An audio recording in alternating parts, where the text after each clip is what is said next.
Bismillahirrahmanirrahim, teman-teman sekalian yang dirahmati Allah. Pada video kali ini kembali kita akan menjelaskan tentang hakikat akad hibah.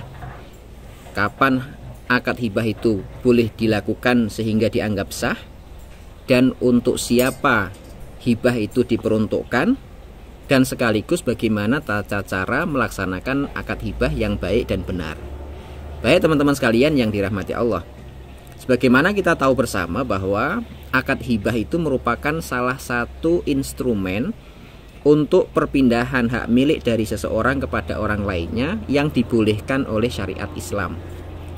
Akad hibah secara umum pengertiannya adalah pemberian dari orang yang masih hidup kepada pihak lain dan terjadinya serah terima kepemilikan dari pihak pertama kepada pihak kedua, juga ketika si pemilik pertamanya masih dalam keadaan hidup. Akad hibah boleh dilakukan atau diperuntukkan baik kepada keluarga si penghibah, calon ahli warisnya, maupun kepada pihak manapun yang tidak ada kaitannya dengan keluarga. Karena namanya hibah itu dilakukan oleh orang yang masih hidup, maka si pemilik harta tersebut sangat punya kuasa untuk mentasarufkan atau melakukan tindakan hukum terhadap harta yang dia miliki. Artinya kalau saya masih hidup, saya punya aset kekayaan, baik tanah, rumah, bangunan, kendaraan, bahkan mungkin uang tunai, karena itu milik saya dan saya masih dalam keadaan hidup dan sehat, tidak dalam tekanan, maka saya sangat sah untuk melakukan tindakan hukum terhadap harta yang saya punya. Nah, salah satu tindakan hukum itu adalah memberikan harta yang saya punya kepada siapapun yang saya inginkan. Artinya hibah itu boleh diberikan kepada keluarga, kepada anak, kepada siapapun orang yang tidak masuk dalam kategori keluarga. Hanya saja teman-teman sekalian, ketika hibah itu dilakukan oleh seorang ayah atau seorang ibu kepada anak-anaknya, maka hibah itu wajib dilakukan secara merata. Semua anak, misalkan ada orang tua yang memiliki 5 orang anak, maka 5 orang anak itu wajib mendapatkan semuanya, tidak boleh pilih kasih. Dan sekaligus kalau hibah itu diberikan dari orang tua kepada anak, maka sebaiknya semua anak tahu bahwa hibah itu telah dilakukan. Ini yang seringkali terjadi di masyarakat. Justru orang melakukan hibah itu diam-diam, sembunyi dari anak lainnya. Misalkan ada anak yang sangat disayangi oleh orang tua, karena sangat sayang sehingga pengen beberapa aset kekayaan orang tua itu diberikan kepada anak yang dia sayangi. Namun salahnya pemberian hibah itu dilakukan secara diam-diam. Anak yang lainnya nggak tahu, kemudian juga yang diberi hanya anak yang disayang saja. Maka kalau dalam keadaan seperti ini, maka hibah tersebut dianggap hibah yang bermasalah. Karena Nabi Shallallahu Alaihi Wasallam pernah menegur seorang orang tua yang pernah memberikan hibah kepada sebagian anaknya. Kemudian ketika itu dikonfirmasi oleh Nabi Shallallahu Alaihi Wasallam, apakah hibah ini dilakukan juga diperuntukkan kepada anak-anak yang lain atau hanya kepada sebagian anak saja? Jawaban sahabat tadi mengatakan ini hanya kepada sebagian anak saja. Kalau itu hibah hanya kepada sebagian anak, berarti ini hibah yang nggak adil, sangat berpotensi terjadinya konflik. Maka sebaiknya orang tua memberikan semuanya, atau kalau tidak mampu memberikan semuanya, tarik ulang apa yang sudah diberikan kepada sebagian anak tadi. Disinilah teman-teman sekalian, perbedaan antara hibah yang diperuntukkan kepada anak dengan hibah yang diperuntukkan kepada selain ahli waris. Kalau hibah yang diberikan kepada anak, juga itu tadi masuk dalam kategori ahli waris, itu orang tua boleh merevisi hasil hibahnya.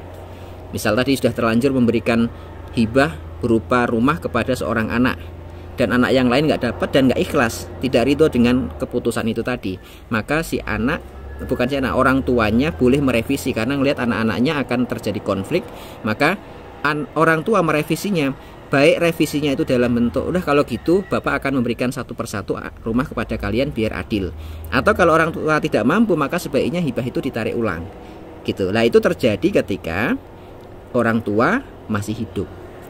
Makanya teman-teman, ini pelajaran penting ketika ada terjadi hibah antara orang tua kepada sebagian anak dan anak yang lain tidak ikhlas, maka sebaiknya segera disampaikan kepada orang tua biar nanti masalah ini cepat selesai dan clear, diselesaikan segera sebelum orang tua meninggal. Nah, yang sudah-sudah ini kan seringkali kita mengedepankan perasaan tapi tidak mengedepankan apa efek yang akan terjadi ke depannya. Banyak anak itu yang kemudian sekarang menerima hibah merasa tidak sama dengan saudara lainnya, kemudian orang tua meninggal dunia baru sekarang main gugat-gugatan. Lah ini yang nggak pas gitu. Nah, yang kedua, kalau hibah dari seseorang kepada orang lain yang bukan anak, maka hibah itu haram hukumnya untuk direvisi, haram hukumnya untuk ditarik kembali. Misalkan ada, saya ini punya harta berupa tanah, kemudian secara sadar saya hibahkan kepada seseorang atau kepada lembaga, misalkan kepada masjid, kepada madrasah, sekolahan dan lain-lain. Kemudian berangsur waktu saya merasa menyesal ini memberikan hibah itu kepada pihak tertentu tadi. Akhirnya saya tarik ulang. Nah, yang seperti ini merupakan perbuatan haram karena dicela oleh Nabi Shallallahu Alaihi Wasallam seperti seorang yang sudah meludah kemudian dia meminum ludahnya kembali atau menjilat ludahnya kembali. Itu perumpamaan bagi orang yang sudah menghibahkan harta namun ditarik kembali. Nah, tapi kalau hibahnya dari orang tua kepada anak, maka orang tua boleh merevisi atau bahkan membatalkan hibah yang sudah dilakukan kalau dipandang hibah yang sudah terlanjur itu bisa menimbulkan malapetaka, bisa menimbulkan permasalahan dalam keluarga yang efeknya lebih besar dibandingkan menarik hibah tadi. Nah, teman-teman sekalian yang dirahmati Allah, berikutnya, kalau hibah itu sudah dilakukan, maka sebaiknya lakukan dengan cara yang benar. Minimalnya ada 2 unsur yang harus terbawa dalam hibah. Yang pertama adalah adanya saksi dan yang kedua adanya bukti.